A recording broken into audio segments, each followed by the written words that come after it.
बंगालच्या उपसागरामध्ये एक कमी दाबाचे क्षेत्र गेल्या आठवड्याभरापासून तयार झालेलं होतं आणि त्याच्याकडे हवामान विभागाचं संपूर्णपणे लक्ष होतं. तर तो कमी दाबाचं क्षेत्र झालं होतं ते तीव्र झालं आहे आणि त्या तीव्र क्षेत्राची आता चक्रीवादळामध्ये त्याचं रूपांतर झालं आहे.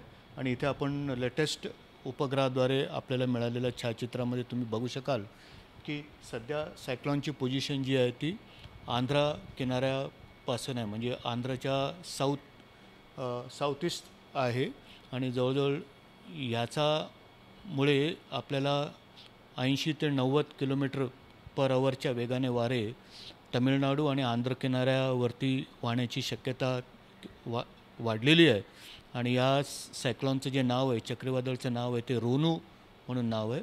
आणि येत्या 2 दिवसामध्ये आज संध्याकाळपर्यंत ते सायक्लॉनपासून त्याची अजून एक तीव्रता वाढणार आहे आणि त्याला तीव्र सिव्हिअर सायक्लॉनिक स्टॉर्म होण्याची शक्यता हवामान विभागाने वर्तवलेली आहे. आणि ह्या अनुषंगाने किनारपट्टीवरच्या सर्व भागांना, म्हणजे तमिळनाडू आंध्र प्रदेशच्या किनारपट्टीवरच्या सर्व भागांना मुसळधार पावसाच्या वॉर्निंग्स, इशारे देण्यात आलेत.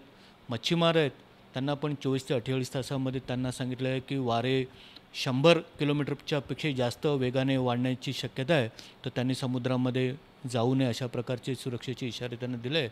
आणि ह्याच्या पुढच्या प्रवासामध्ये 22 तारखेपर्यंत हे वादळ शमनाची शक्यता हवामान विभागाने वर्तवलेली आहे, ज्याचं रूपांतर नंतर कमी दाबाच्या क्षेत्रामध्ये होईल.